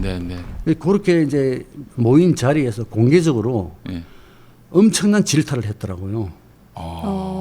노발대발 해가지고 보통 이제 저희가 그런 이야기는 이전부터 많이 들었어요. 뭐 불려가가지고 혼날 때는 막 굉장히 심한 소리를 많이 한다. 모욕감을 주는. 예, 모욕감을 주고 제가 실제로 이제 실제로 들었던 거는 공개적인 장소에 우리가 대예배를 드릴 때 저도 한번 너무 놀란 적이 한 번 있거든요. 교회에서. 네. 뭐 기억할지 모르겠지만 예배에 그날 참석했지 그 예배에 참석했는지 모르겠는데 2부 예배 때 한번 그 김삼환 목사가 노발대발 막 질책을 할 때는 욕설도 섞습니까? 섞는다 봐야죠. 우리가 흔히 많이 쓰는 욕들 있잖아요. 예, 하여튼 상당한 수위의 욕설을 섞어가지고 한다는 이야기를 많이 들었고. 그래요. 그래 그 일반 성도들 앞에서는 안 앞에서는 하는. 전혀 뭐 그렇지는 않으시고 다만 직원들이랄지 부목사들 같은 경우는 아주 그냥 그 일상화됐다. 아주 그 어렵게 예. 혼낸 질책이 강한 걸로 이렇게. 그 시로 시작하는 욕도 그건 제가 아니 시 채널을 또 운영하시죠. 여튼 이렇게 받는 그 혼남에 대한 이게 추상같이 엄하고 이제 그렇게 받아들일 수밖에 없는. 그렇군요. 예. 그러니까 그 장로들이 당회에 참석해가지고 단 한마디도 할 수가 없습니다. 명성교회는. 제가 여러 사람한테 들었어요. 그 피택 장로 규정에 그게 써 있었잖아요. 글 써 있죠. 어떤 말도 장로들이 반론을 제기해서는 안 된다. 뭐 이런. 아니 그런 대한예수교 장로의 통합 측이 아닌데. 아니 이거 대한예수교 장로의 통합이 아니라도 이 대한민국이 민주공화국이고 그 헌법 정신에 따라서 이 모든 법률이 만들어지는데. 저는 그 당에 뭐 참석을 못 해봤지만은 연상되는 거는 우리가 흔히 뭐 북한 같은 경우에 보면은 아무 말 안 하고 무표정하게 앉아 있잖아요. 그렇죠. 그런 게 연상이 되더라고요. 그래서 시무장로님한테 이야기를 들어보니까 정말 단 한마디도 할 수가 없대요. 그러니까 입도 뻥긋 못하는 거예요, 다. 그때 보셨던 거는 뭘 목격하셨던 겁니까? 어떤 거? 저의 이야기 집사님한테 직접 했던 거예요. 그거는 이제 주일 예배 때 제가 이제 항상 이부 성가대를 섰기 때문에 이부 예배를 이제 드리는 거죠. 그때 그 지금은 미국에 가 계시는 그 모 목사님이 계세요. 고향 분이고 연배세요. 그분이. 근데 그분을 설교하다가 갑자기 엄청나게 질타를 하는 거예요. 우리가 들을 때 막 너무 놀래가지고 이게 사석이 아니고 아마 사석에서 들어도 깜짝 놀랐을 거예요. 그런데 대예배 중에 강대상에서 당신 말이야 뭐 이렇게. 그거보다 더 심했어요. 근데 이제 저는 궁금한 게 두 분도 사실 교회에서 굉장히 헌신을 많이 하신 분들이고 또 오래되셨고 또 이제 뭐 연배로 보나 뭘로 보나 충분히 장로가 또 되실 수도 있었을 것 같은데 명성교회는 어떤 기준이에요? 장로가 될 수 있는 기준이 일단 따로 있나요? 이거부터 하나 여쭤볼게요. 장로들이 급여를 받는다는 소문이 있습니다. 맞습니까? 예, 우리 교회는 아주 특이하게도 그 저희가 조사를 해보니까 작년 경우에 한 6명 18명 사이로 급여를 받고 있더라고요. 그분들이 교회 직원이죠. 직원이에요.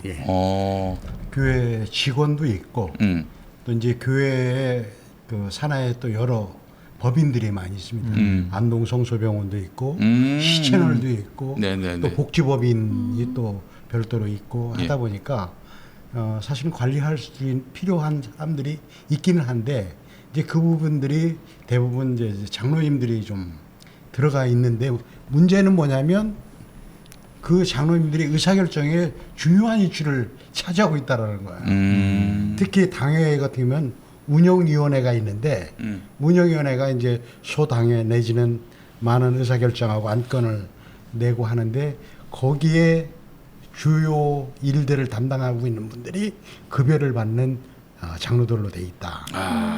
이게 좀 문제가 심각하죠. 결국에는 뭐 그 장로들이 또 김삼환 목사 덕에 그 자리에 충성도가 갔을 높을 수밖에 것이고 없네요. 그렇다면은 김 목사에 대해서는 절대적으로 충성할 수밖에 없을 텐데 그 박 장로님 돌아가신 박 장로님도 그 직원이었습니까? 아니요, 박 장로님은 직원 아니었어요. 직원 아니었어요. 그분은 뭐 경제적으로 네. 여유가 있었기 때문에 굳이 직원을 할 필요가 없죠. 대부분 이제 직원들은 다 경제적으로 그 일을 해야 될 사람들이 돈을 급여를 받아야 거의 예. 거의 다라고 봐야 됩니다. 알겠습니다. 뭐 그런데 거기 장로가 되려면은 뭐 김사만 목사에게 절대적으로 충성을 해야 돼. 그렇죠. 우리 교회 같은 경우에는 교인들이 뭐 추천을 한다든지 뭐 이런 구조가 전혀 아니고 목사님이 명단을 딱 해가지고 그냥 뭐 30명이면 30명 이분들 하니까 피택됐으니까 여러분들 특별히 잘못 없으면은 다 해주세요. 그냥 그냥 김사만 목사가 정하는 거네요. 그렇죠. 마음대로. 지금까지 그렇게 되어 왔죠. 이야기를 들어보면 다른 교회는 뭐 2배수, 3배수를 뽑아가지고 그렇죠. 교인들이 추천하고 투표를 하고 이런 구조인데 저희는 뭐 그런 구조는 아니라고 봐야죠. 알겠습니다. 자, 저희가 이제 명성교회의 내부의 이야기들을 쭉 들으면서 이런 생각이 드네요. 박 장로께서 혹시 돌아가시기 전에 김사만 목사로부터 뭐 어떤 아주 정말 모멸감에 가득하게 만들 그런 뭐 어떤 질타를 받았던 것은 아닌지 하는 뭐 그런 추측도 해보게 되고 말이죠. 뭐 아니면 비자금 관련해 가지고 압박을 받아 가지고 그렇게 된 것은 아니지. 비자금 설이 여러 가지예요. 네. 뭐 그러니까 작은 아들과 좀 연관이 있다는 설도 있고. 네. 김사만 목사요? 네, 김사만 목사, 김하나 목사의 동생. 네, 뭐 연관이 돼 있다는 설도 있고, 그리고 말씀하신 대로 이렇게 자금 뭐 압박 같은 것들을 좀 받으면서 이렇게 좀 극단적인 선택을 했다는 설도 있고 여러 가지 설이 있습니다. 집사님 보시기는 어떠세요? 사실 이 제가 이거 밝히려고 안 했는데 네. 이게 안 밝혀가지고는 이게 될 일이 아니고 지금 제가 판단할 때는 김상환 목사님이 어떻게 뭘 할 수가 없어요. 어떤 결정을 할 수가 없어요. 물러날 수도 없고 또 그렇다고 계속 있으니까 이렇게 시끄럽고 또 장로들과 뭐 교인들은 누구 하나 어떻게 하자 말도 못할 그런 지금 상황이에요. 말을 할 수도 없고요. 네. 저희도 사실은 교회에 이런 문제점이 많이 있으니까 이걸 어떻게 해결할 수 있도록 내부적으로 조용히 수습할 수 있도록 좀 해보자는 이야기를 그 장로님들한테 몇 분한테 했고 수석 장로한테도 했고 몇 번도 만났고 통화도 여러 번 하고 했었는데요. 이게 안 되는 거예요. 결국 뭐냐면 누가 가서 직언을 할 수가 없는 구조예요.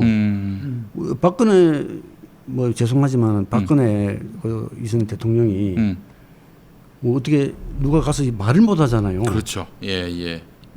제가 볼 때는 그보다 더 심한 것 같아요. 아무도 말을 못 하는 거예요. 직언을 전혀 못 하는 시스템. 예. 말을 못 하는 거예요. 그래서 이게 이 지경까지 지금 왔는데 이게 지금 완전히 골마 터질 대로 온 것 같아요.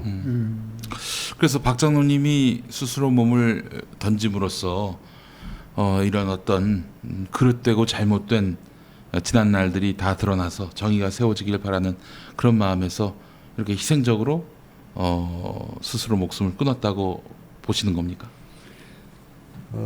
장자연 사건이 저는 생각이 나더라고요. 장자연 씨가 아마 뭐 언론에 제보한다든지 네. 아니면은 뭐 어떤 방법을 통해 갖고 자기가 이런 일을 당했다 억울함을 호소를 해도 이건 전혀 해결될 수가 없는 구조니까. 네. 앞뒤가 꽉 막힌. 그렇죠. 뭐 절벽이죠. 네. 도저히 이거는 안 되니까 죽을 수밖에 없는 거예요. 너무 억울한데 억울한 걸 밝혀줄 수가 없잖아요. 그래서 죽어버리지 않았나. 저는 그렇게 생각이 그 드는 절망감 거예요. 때문에. 네. 예. 그 마음속엔 저게 있는 거죠. 내 죽음으로 인해서 뭔가 돌파구가 마련됐으면 좋겠다. 그런 마음도 것도 있겠지만 이제 가족들을 지켜야 되니까. 가족들을 지켜야 한다. 가족을 지켜야 될 거 아니에요. 그러니까 자기가 죽음으로써 가족들이나마 편안하게 살아라. 아니면은 자기가 만약에 이걸 폭로를 해버리면은 가족들은 전부 힘들어지잖아요. 그래서 안 되니까 어쩔 수 없이 선택을 그렇게 하지 않았나. 저는 그렇게 생각이 되고요. 알겠습니다. 예, 김하나 목사가 그 세습하게 된 것도 아버지가 그냥 아주 강하게 압박해가지고 그렇게 뭐 본인은 그럴 마음이 없었는데 수용할 수밖에 없었다. 이렇게 추론해도 되는 겁니까? 그게 제가 볼 때는 그 다른 목사님이 올 수가 없어요. 올 수가 없다. 네. 오게 되면은 금방 분란이 일어나게 돼 있어요. 왜냐하면은 너무 여기저기 감춰둔 게 너무 많아가지고 이게 아마 안 오고는 도저히 안 될 것이다. 어쩔 수 없이 김하나 목사도 아마 그걸 어느 정도는 알 거예요. 그러니까 김사환 목사는 자기가 다칠까봐 믿을 건 혈육이다 해서 김하나 목사를 하게끔, 또 김 목사도 그걸 인지를 해서 아버지를 지켜드린다는 그 마음에 욕 먹지 뭐 이러면서 이제 세습을 수용했다. 어쩔 수 없이 뭐 할 수밖에 없었지 않나 그렇게 생각이 됩니다. 네. 어제 이제 열렸던 그 문화제에서도 명성교회에 계시는 청년이 말씀하셨었고 많은 명성교회 분들이 그런 얘기하세요. 명성교회는 김사만 목사가 그 내부에서 성경 공부하는 것도 굉장히 싫어한다. 왜요? 왜 그런 것 같으세요? 성경을 알게 되면은 잘못됐다는 걸 깨닫잖아요. 분별력이 생기잖아요. 바로 핵심은 그거예요. 분별력이 생기기 때문에 분별력이 생기면은 교인들 다 나가버립니다. 지금 몰라가지고 있는 거예요.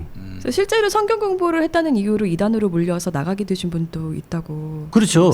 와, 지금 그 뭐야? 블로그 쓰시는 분이 그 중도부 교사를 한 10년 정도 한 분인데 그분이 그 성경을 학생들에게 가르치고 성경을 외우게 하고 그렇게 한다고 교회학교 그 부장이 와가지고 그만두게 했단 말이에요. 그 구조가 보면은 목사님 설교했던 것을 요약해가지고 학생들한테 가르쳐라. 성경을 가르치지 마라. 그 성경 가르칠 시간도 없답니다. 아예. 아니, 그런 구조로 갔답니다. 대단히 이단적 요소가 강한데. 그렇죠. 교회에서 성경 공부를 못하게 하고, 복음 진리에 대해서 공부하지 못하게 하고 목사의 그 주장만 공부하게 하고 한다.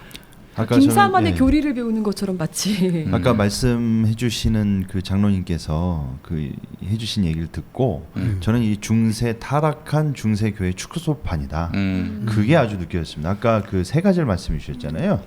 예수 중심, 교회 중심, 목사 중심. 그런데 이제 중세 타락한 카톨릭 교회가 교회의 권위와 교황의 권위를 성경의 권위랑 동급으로 두거든요.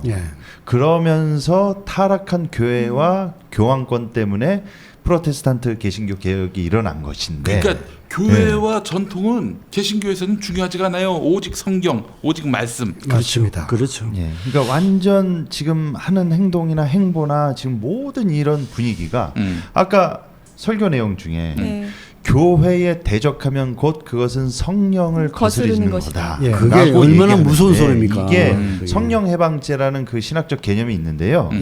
이거를 교회에다가 결부시켰다는 얘기는 결국은 교회의 수장이 담임 목사거든요. 그러니까 자기 말과 교회의 권위를 동급으로 보는 거죠. 그래서 자기 말 거역하면 성령을 거역하는 것이고 이것은 지옥불 떨어지는 죄다. 이런 식으로 해서 공포감과 엄포를 주는 것인데 이게 전형적인 그 이단들이 하는 수법하고 너무나 흡사한 지점입니다. 그러니까 대한예수교 장로의 통합 측은요 재판국을 열어가지고 세습방지법을 위반했는지 위반하지 않았는지 이거 따지기 전에 이단 대책위원회부터 가동을 시켜야 될 것 같아요. 정용발 장로님 그 기도에 대해 가지고 문제를 삼은 걸 보면은 이단으로 아예 저하고 그 정용발 장로를 아예 이단으로 보는 식으로 이야기를 하더라고요. 어떻게 이야기를 하냐면은 저희가 사실 그 장로들한테 보내는 그 문자를 저희가 공유를 했어요. 그 문자 내용이 뭐냐면은 다 대부분 보면은 식사 모임이에요. 뭐 롯데 호텔에서 밥 먹는다. 뭐 양고기 먹는다. 외딴 집에서 식사한다. 요 근래에 굉장히 자주 모였어요. 그게 이제 그 제가 보기에 아마 장로님들을 많이 이렇게 좀 대접을 좀 많이 하는 것 같아요. 그런 걸 공유를 했다 해가지고 설교할 때 보면은 무슨 대단한 정보를 빼낸 것 같이 교회의 정보를 그 저쪽에다가 넘겨주고 저쪽에서 우리한테 넘겨주는 이야기를 들어보면은 순식간에 그 정보가 다 새 나간다.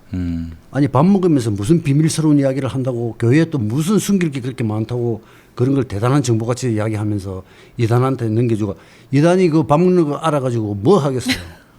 그런 이야기를 그렇게 하면서 선동을 한다니까요. 이단으로 지정을 하려면 기본적으로 예를 들면 뭐 우리 사도신경 신앙 고백을 뭐 그거를 뭐 뻥이다 가짜다 이거는 절대 받아들일 수 없다. 뭐 이렇게 한다든지 네, 뭐 삼위일체 하나님을 부정한다든지 그런 거에 이단 아닙니까? 예, 참 굉장히 심각한 문제인데요. 예. 지금 그 대한여수교 통합교단의 가장 큰 명성교회 담임 목사의 그 설교나 여러 가지 행태들에 대해서 이단성을 논한다라는 얘기예요. 이 현실이 너무 서글퍼요. 이게 굉장히 어려운 얘기인데 사실은 교회 내에서 제가 최근에 우리 조영펄 장로의 기도 사건 놓고 이게 우리 교회 교단 헌법에 뭐가 위배되는가 하고 살펴봤더니 그 신앙의 자유, 양심의 자유, 그 양심 우리 그 통합교단의 1조는 그렇습니다. 양심의 자유가 1조입니다. 그렇습니다. 두 번째가 교회의 자유. 근데 그러한 기도 내용을 가지고 이단으로 먼저 이렇게 연결시키고 그 장로의 그런 때를 준다는 게 참 도저히 이해할 수 없는 상황이고 사실은 설교 중에 여러 부분들이 또 교인들의 행동 강령으로 요구하는 것들이 보면 과도하게 명령하거나 지시하는 부분이 많습니다.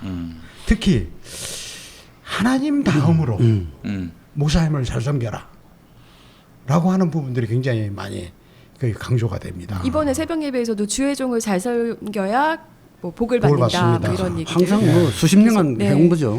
총회도 그렇고 노회도 그렇고. 저도 그 되도록이면 목사님 말씀에 이렇게 순종하고 가감없이 받으려고 하는 그런 입장이기도 하지만은 우리 12제자들을 살펴보면 예수님의 12제자들이 누가 그렇게 섬김 받은 사람이 누가 있고 사도 바울이 섬김 받으면서 뭐 한 것 없잖아요. 좀 그런 부분 너무 지나치고 어려운 점이 많이 있다고 봅니다. 제가 여기 이제 그 나오기로 결심을 한 것은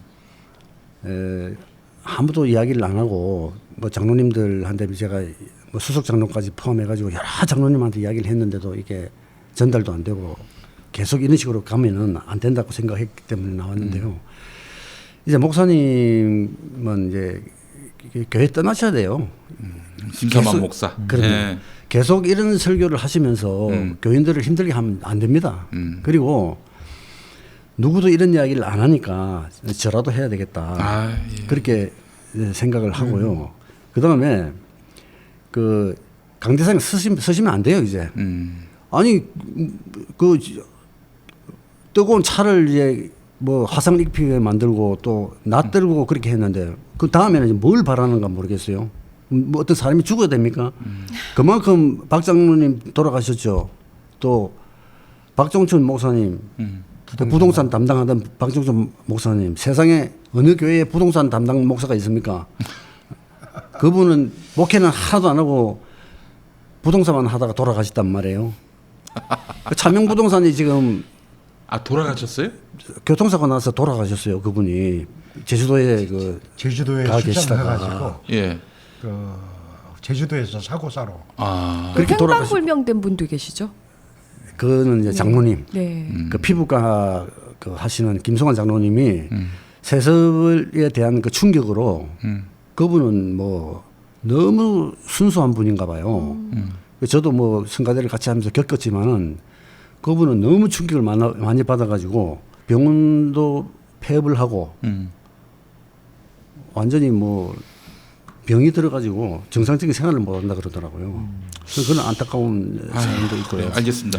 그 장로님, 집사님, 제가 몇 가지 좀 더 질문 드릴 게 있는데 마무리하기 전에 그 김하나 목사가 아까 우리 저 마지막에 영상 마지막 부분에서 2013년만 해도 뭐 우리는 세습할 생각이 없다. 우리 부자는 그런 말을 했는데 자기가 앞날을 예견하지 못해가지고 지키지도 못할 약속을 내뱉은 건지. 그때만 하더라도 아마 그때는 그 박 장로님이 돌아가시기 전이잖아요. 네네네. 이게 변수인 것 같아요. 왜냐하면은 박 장로님이 살아 있었으면은 이 비자금이나 여러 이것들을 좀 이렇게 정리가 됐을 건데 네. 갑자기 돌아가시니까 이게 뭐 어떻게 할 수습이 안 되잖아요. 그럼 결국에는 지금 세습도 박 그래서 된 거예요. 돌아가신 거하고 연관이 돼 있네요. 굉장히 깊은 연관이 있어요. 아마 박 장로님이 살아 계셨으면은 좀 이렇게 세습을 하더라도 좀 말썽이 덜 일어나게 이렇게 어떤 방법을 좀 찾았을 거예요.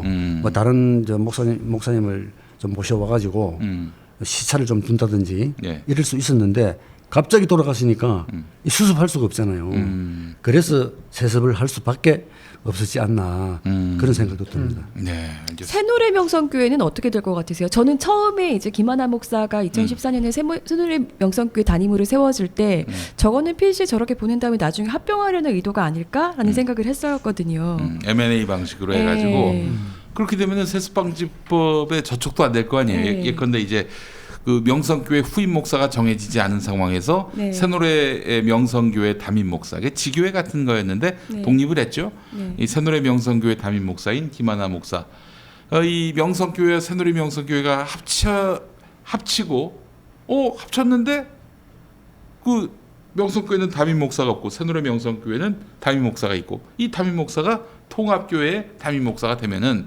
M&A 방식에 의한 대물림 이게 가능해지니까 그런 방법도 택할 법한데 1차 때 그러니까 2017년도에 네. 그렇게 합병 결의를 할 때는 그렇게 생각을 했죠. 그렇게 하기로 했었어요. 그렇게 생각을 했었는데 네. 사실은 우리 교단 헌법에 보면 M&A를 그렇게 쉽게 할 수가 없습니다. 복잡해요. 그러니까 그 당시 새노래 명성교회는 정관이 없었습니다. 그래 교인 전체 3분의 2의 승인을 동의를 받도록 돼 있기 때문에 그 동의도 어렵고 또 그렇게 설사 두 군데 다 이제 명성교회 이미 됐으니까 새노래 명성교회가 동의가 된다 하더라도 그렇게 되면 노회에 보고를 해가지고 노회에서 승인을 내야 돼요. 합병 위원을 파송을 해가지고 거기서 다시 이제 그 합병 공동회의를 열어서 합병된 전체 공동회의를 열어서 청빙을 하도록 돼 있는 과정이 있습니다. 네. 그래 사실은 2017년도에 그런 절차나 이런 부분들이 고려가 없이 사실은 안건을 통과를 시켰던 문제가 있습니다. 그래요. 알겠습니다. 네, 그런 문제가 있고 시간이 얼마나 남았습니까? 이제 뭐 많지는 않습니다. 예, 지사님 못하신 말씀 다 하시죠. 예. 그 사실은 우리 교회 지금 내부적으로 소문이 굉장히 많이 나 있는 일들이 있어요. 네. 그 소문이 뭐냐면은 김사만 목사한테 겁의를 받고 조직적으로 비자금을 만드는 사람이 있습니다. 있어요? 예. 실존 인물입니까? 실존 인물입니다. 그거는 본인이 이야기한 거예요. 뭐 제가 알고 싶어서 한 게 아니고. 본인이 한 말. 어이고. 예. 그분이 이제 저하고 성가대를 봉사를 이제 오래 하신 분인데 어느 날 저한테 와서 공방에 와가지고 이런저런 이야기를 하면서 이제 뭐 교회니까 자연히 교회 이야기를 할 거 아닙니까? 하다가 보니까 그 박 장로님 이야기를 하더라고요. 그래서 이제 박 장로님 이야기를 하다 보니까 이 박 장로님을 많이 안다고 그러더라고요. 그래서 많은 시간이 이제 걸려가지고 한 6개월 정도에 왔다 갔다 하면서 조금씩 이야기를 하다가 나중에 이제 시간이 점점 지나니까 조금씩 이야기를 더 하기 시작하더라고요. 결국 이제 2017년 3월 25일 날 그 전에 제가 이제 아주 충격적인 이야기를 들었어요. 이분이 자기가 그 교회에 헌금을 이렇게 좀 비자금을 만드는 역할을 했다. 그래서 그날 제가 너무 놀래가지고 그날은 이야기를 많이 안 했는데 제가 이제 이 녹음을 해야 되겠다. 왜냐 하니까 아니 어떻게 해서 목사가 교인을 헌금을 이렇게 빼돌려 가지고 비자금을 만드는 그 일을 시키느냐 너무 놀래 가지고 제가 이제 이 녹음하는 방법도 저는 몰랐어요. 녹음도 한 번도 안 해봤고 2017년 그 당시만 하더라도 제가 이 녹음하는 걸 몰랐었는데 네. 녹음하는 걸 이제 배워가지고 네. 준비를 하고 있다가 최초로 녹음한 게 2017년 3월 25일이에요. 25일 날 그 이제 집사님이 왔을 때 네. 이야기를 이제 들으면서 그 녹음을 하기 시작을 했는데 지금까지 녹음을 한 2년 거의 한 2년 정도 했어요 이제. 오늘 어제 새벽에도 전화가 왔더라고요. 오늘 새벽이네. 오늘 새벽 12시 한 10분 정도에 전화가 왔더라고요. 네. 이제 이 소문이 이제 귀에 들어갔는가 봐요. 예. 나와가지고 이제 제가 다 털어놓겠다 예. 하니까 그래서 이제 녹음을 쭉 하면서 이제 결국은 그게 연결이 돼가지고 MBC PD 수첩에서 이제 그 PD 수첩을 하게 된 계기가 된 거고요. 했는데 중요한 게 뭐냐면은 이런 일이 있다는 걸 제가 장로님들한테 몇 분한테 이야기를 했어요. 네. 자, 이걸 외부로 가지고 나가지 말고 내부에서 해결을 하자. 이게 어마어마한 일이잖아요. 예. 이게 목사가 교인을 시켜가지고 헌금으로 비자금을 만들게 한다. 어마어마한 이야기잖아요. 예, 예. 그래서 자체적으로 해결을 좀 했으면 좋겠는데 이게 안 돼가지고 결국은 이제 오늘 제가 이야기를 하게 된 건데 네네. 그분 이야기에 의하면은 급여를 받고 그 일을 몇 년 동안 했다는 거예요. 그래서 이걸 조사를 해달라. 우리가 교회 내에서 조사를 하자. 사실은 그 이분이 검찰 조사도 3번을 받았어요. 저도 검찰에 가서 3번 조사를 받았어요. 명정위에서 진정을 했기 때문에. 네네. 근데 이거는 명성교회 정상화위원회, 예, 정상위원회. 명정위. 예. 진정한 부분은 사실 그 어떻게 보면은 우리가 다 아이고 그 정도는 교회에서 있을 수 있다. 그 뭐 그 숭실 사이버대 65억 지원한 거 이런 건 사실 명분이 전혀 없는 거예요. 근데 그 65억을 지원했더라고요. 교회에서 안 밝힙니다. 네. 이런 거를 비롯해서 그 외화 밀반출 같은 거 또 헌금 가지고 비자금 만들었던 부분들. 그러니까 그 비자금 만드는 거는 김사만 목사의 지시에 의해서. 지시에 의해서죠. 예, 알겠습니다. 그러면은 집사님, 그 용처를 아까 숭실 사이버대 말씀하셨는데 65억. 예. 그거 말고 어디 다른 데 쓴 거는 좀 파악하신 게 있으세요? 그게 일각에서는 혹시 그 명성교회 정치인들이 하도 많이 가기 때문에 예전에 전두환 전 대통령 그 내에도 갔었잖아요. 그래서 이게 혹시 정치 자금이 아닌가라는 그런 시각도 있거든요. 의혹이 나오죠. 예, 의혹이 있습니다. 많이 있을 수 있죠. 많이 있을 수 있다. 예. 아 그러면은 지금 김사만 목사가 어떤 정치인한테 헌금으로 조성된 비자금, 뇌물을 준 거네 한마디로 얘기해서. 그 뇌물을 줬을 수도 있다. 예, 뭐 확정적으로 제가 본 건 아니지만은 그분이 증언한 거에 혹시 사람 이름이 거론됐습니까? 거론됐습니다. 거론됐습니까? 예, 그럴 가능성이 있다고는 보죠. 보고 그게 녹취가 돼 있는 거고. 녹취 다 돼 있죠. 이걸 대부분 듣는 사람들은 그 장로들도 마찬가지고 다 이걸 거짓말이다. 다 지어낸 이야기다. 뭐 이렇게 이야기를 하지만은 그렇다면은 참 의문점이 뭐냐면은 아니 이렇게 엉터리 같은 일을 지어내 가지고 교회를 어지럽히고 유언비를 퍼뜨리고 하는 분을 왜 가만둡니까? 당장 잡아가지고 고소해가지고 고소해서 집어넣어야 될 거 아니에요. 네. 왜 안 집어넣는 거예요? 지금까지도 교회하고 연관이 돼 있거든요. 알겠습니다. 제가 궁금한 게 그 거론된 정치인 중에 현역 정치인 있습니까? 현역 정치인 있죠. 여당입니까 야당입니까? 이제 그 정도만 하죠. 알겠습니다. 따로 밥 먹으면서 또 추후에 언제 공개하실 계획은 있으십니까? 그 이름을? 뭐 할 수도 있죠.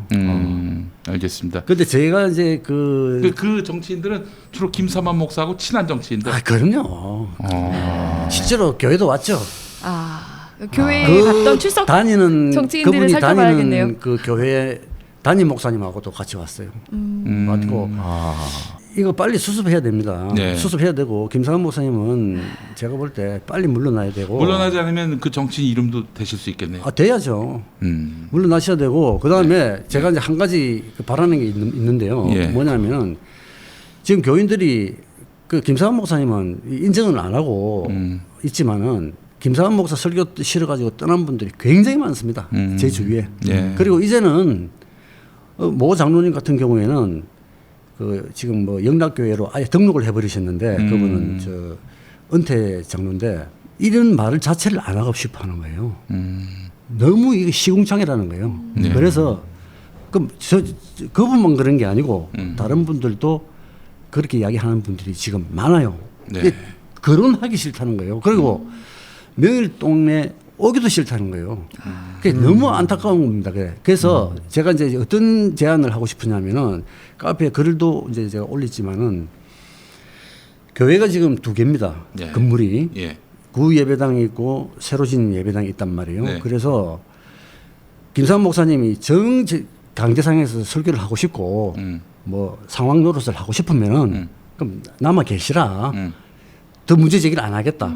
그 대신 이전의 예배당을 자유롭게 우리가 사용할 수 있도록 그걸 허락을 해라. 일단 그것도 예. 법적 책임을 다 지신 다음에 법적 책임을 다 지신 다음에 아니 우선 왜냐면은 교인들이 자꾸 빠져나가고 예. 그 빠져나갔던 교인들이 지금 제 공방에 와가지고 거의 한 30여 분 정도가 이야기하는 게 이구동성으로 이야기하는 게 카페나 블로그 위에 있는 이런 글들이 사실이냐 확인하고 싶다는 분들이 다예요. 카페 같은 경우도 명성교회 측에서는 굉장히 내리고 싶을 거 아니에요. 아유 그거는 그거는 말할 필요가 없죠. 그래서 이제 얼마 전에 이게 날아간 거죠.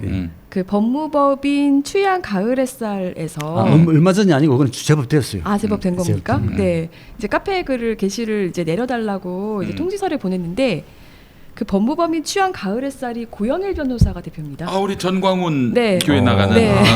그래요. 알겠습니다. 네, 저에게도 거신. 네. 알겠습니다.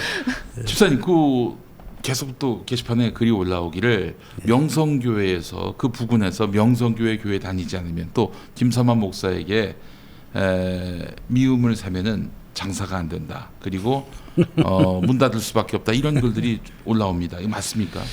그게 아마 영향은 많을 거예요. 사실 그 대표적인 경우가 네. 공방. 시장님 그 공방. 예. 공방 지금 네. 폐업 정리 중입니다.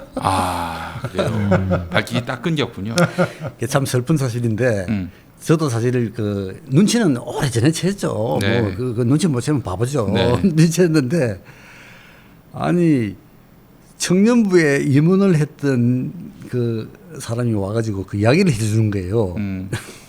그런 지시가 있었다고. 공방 가지 말아라. 그 공방 물건 사지도 말고 가지도 마라.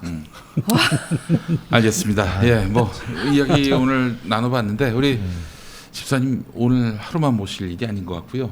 저희가 스피커가 되드리겠습니다. 언제든지 좀 나오셔서 알겠습니다. 말씀해 일단 녹취 주시고요. 자료부터 제가 입수해 보겠습니다. 예. 사실은 이 이야기할 게 너무 많아요. 네, 맞아요. 너무 많은데 다음 주 한번 시간이 그럴까요? 예, 네. 집사님 한 번만 더 나와주시죠. 알겠습니다.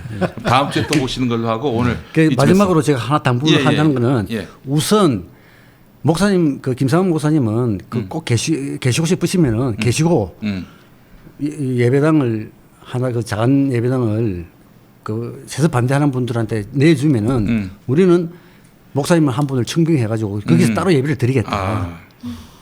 그랬으면은 얼마나 좋을까 하는 절차가 우리 그 옛날 예배당 쓰시는 그 우리 김사환 목사님은 옛노래 명성교회로 해가지고 옛노래 명성교회로 해가지고 하는 걸로. 근데 이게 제 혼자만 이야기가 아니고 이야기를 했더니 굉장히 좋아하더라고요. 그랬으면 좋겠다. 너무나 응원을 많이 하더라고요. 네. 꼭 그렇게 됐으면 좋겠습니다. 알겠습니다. 우리 그리고 만약에 이제 마지막으로 이제 그렇게 예배를 드리잖아요. 그런데 아니 새로운 예배당은 크단 말이에요. 7,000명 정도 앉는단 말이에요. 거기는 텅텅 비고 여기는 계속 불어나가지고 여기가 많아지면은 그때는 뭐 자리를 바꾸면 되잖아요. 간단하잖아요. 예. 알겠습니다. 우리 집사님과 또 우리 박사님의 취지는 한마디로 얘기해서 교회의 교회다움이지 누가 누구를 어떻게 하고 이런 거 그 차원이 아니라는 점을 좀 분명히 말씀드리고요. 또 다음 시간에 한번 모셔서 소상히 또 이야기를 듣는 시간 갖도록 하겠습니다. 자, 명성교회 김삼환 목사도 분명히 그쪽에서도 시청을 했을 텐데 교회의 교회다움을 바라는 이 성도들의 뜻을 저버리지 마시길 바라겠습니다. 또한 아울러 명성교회 충분한 반론의 기회를 드리도록 하겠습니다. 이 기회를 또 이용하시기 바라겠습니다. 자, 카이로스 오늘 함께해 주신 분들 너무 감사하고요. 또 다음 주에 뵙도록 하겠습니다. 네, 고맙습니다. 감사합니다. 고맙습니다.